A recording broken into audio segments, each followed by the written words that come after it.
entrevista de hoje é com a autora Camila Leporassi, do livro Algoritmosfera, a Cognição Humana e a Inteligência Artificial, recém-lançado pela editora PUC-Rio, em parceria com a USTEC Editora. A autora é doutora em Educação e, entre os anos 2019 e 2023, desenvolveu sua pesquisa sobre inteligência artificial, a cognição e a aprendizagem na PUC-Rio e na Universidade de Coimbra. Ela é professora e jornalista com experiência de 20 anos em comunicação para as novas mídias. Tudo bem, Camila? Tudo bom? Tudo bem. Eu tenho 3 perguntas para você hoje. Eu queria começar com... o seu livro, ele fala sobre a cognição humana e a inteligência artificial. Você poderia explicar para a gente um pouco mais sobre o diferencial dessa obra, principalmente no contexto atual da nossa sociedade? O livro ele surge no momento em que muita gente está apreensiva, ao mesmo tempo que está entusiasmada com a inteligência artificial. Eu acredito que ele contribui justamente para, ao trazer uma visão da cognição humana sobre a inteligência artificial, ou da inteligência artificial a partir da cognição humana, ele contribui para que as pessoas consigam ter meios, perspectivas, para pensar essa relação humana com os sistemas artificiais, para descobrir maneiras de lidar com esses sistemas da melhor forma possível. E eu acho que isso é um pouco diferente do que talvez se tenha visto no último ano, porque desde a popularização dos modelos de inteligência artificial generativa, que aconteceu principalmente a partir do ano passado, houve muita discussão sobre os usos efetivos, É quase como se a gente partisse direto para o como usar, como fazer, E esse livro, como ele já estava sendo gestado, inclusive antes, por conta da minha pesquisa de doutorado, especialmente, também um pouco da pesquisa de mestrado, ele traz um olhar um pouco mais aprofundado, quase como se eu dissesse, olha, vamos, para a gente pensar nos usos, que tal a gente pensar um pouquinho sobre a relação disso tudo com a própria inteligência humana, com a criatividade humana, com a forma como o ser humano age, percebe e tudo mais, E eu faço isso, claro, a partir de várias abordagens para a cognição humana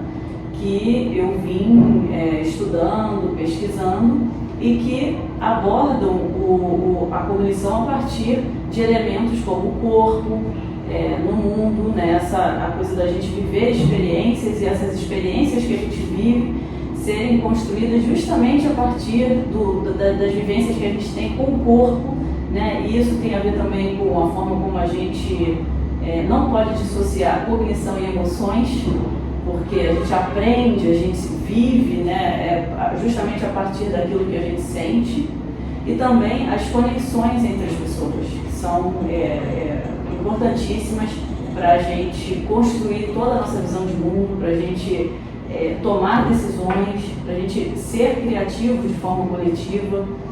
Ao olhar para todos esses elementos humanos, tipicamente humanos nossos, a gente consegue entender como que a inteligência artificial pode ajudar a gente nas nossas atividades, aí sim pensar nos usos, pensar nas aplicações, que são inúmeras.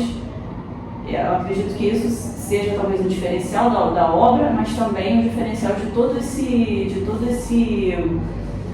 autores, E essas perspectivas que eu ando estudando e analisando para chegar às minhas próprias conclusões. Com certeza. Você poderia contar um pouco mais também sobre a sua trajetória acadêmica que originou esse interesse por essa área? Eu sou jornalista de formação, eu trabalhei muitos anos com comunicação digital, também com projetos de educação online, educação e novas mídias, venho trabalhando com isso, mas em um determinado momento da minha carreira eu quis aprofundar mais a minha compreensão sobre os processos educacionais e como a educação poderia, junto com a comunicação, ampliar a minha visão, ampliar minhas possibilidades profissionais. Eu fiz o mestrado e doutorado em educação justamente para ampliar, buscando essa ampliação da área de comunicação mais educação. Eu costumo dizer que não foi uma transição de carreira, foi uma expansão de carreira, porque é isso, eu acho que a educação e comunicação estão muito juntas, eu acho que é difícil dissociar as duas. Mas eu confesso que quando eu comecei o mestrado, as minhas questões, as minhas questões de pesquisa mudaram um pouco. porque eu tive contato com algumas abordagens que eu não conhecia para a cognição, justamente, que ao passar a olhar para essas abordagens, eu vi o quanto eu tinha já de experiência prática e o quanto eu ainda precisava ter de reflexão, para juntar as duas, para unir o que eu já tinha tido de prática com o que eu ainda podia, a partir de uma reflexão que seria feita, né, acadêmica, avançar. E claro, a gente sempre, eu acredito muito na teoria e na prática juntas, então foi como se eu tivesse, principalmente no mestrado, eu tivesse feito uma imersão numa área completamente nova para mim, e pesquisando especialmente a mente estendida, a tese da mente estendida, e ela me abriu, né, um novo campo de visão, ela me abriu a possibilidade, por exemplo, de pensar o ser humano como ciborgue, né, assim, e um ciborgue não de ficção científica, mas um ciborgue porque nós estamos sempre em contato com as tecnologias,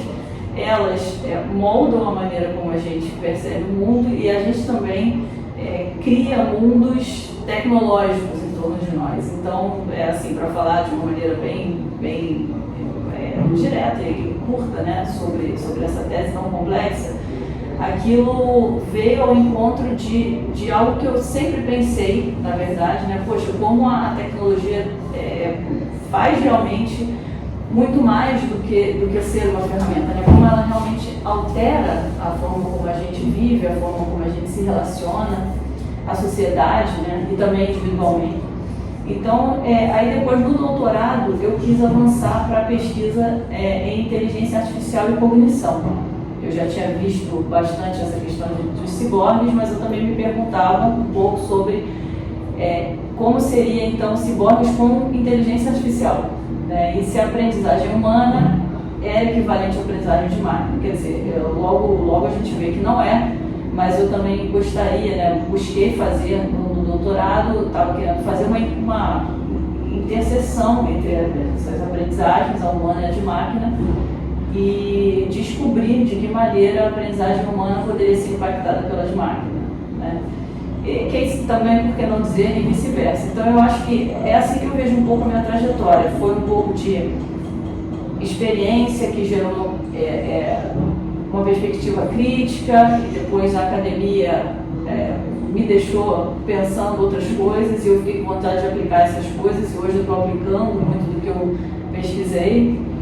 E eu acho também que é uma trajetória que nunca para, né? Acho que a pesquisa não vai, por eu ter interesse justamente em como fica a relação humana com a tecnologia, eu acredito que eu nunca vou parar de pesquisar isso. E a tecnologia está sempre mudando também, então. Também, e nós também, né? Então, com certeza, isso não vai parar. Isso aí. Foi isso, Camila, obrigada. Essa foi a nossa entrevista. Obrigada. E leiam a Algoritmosfera.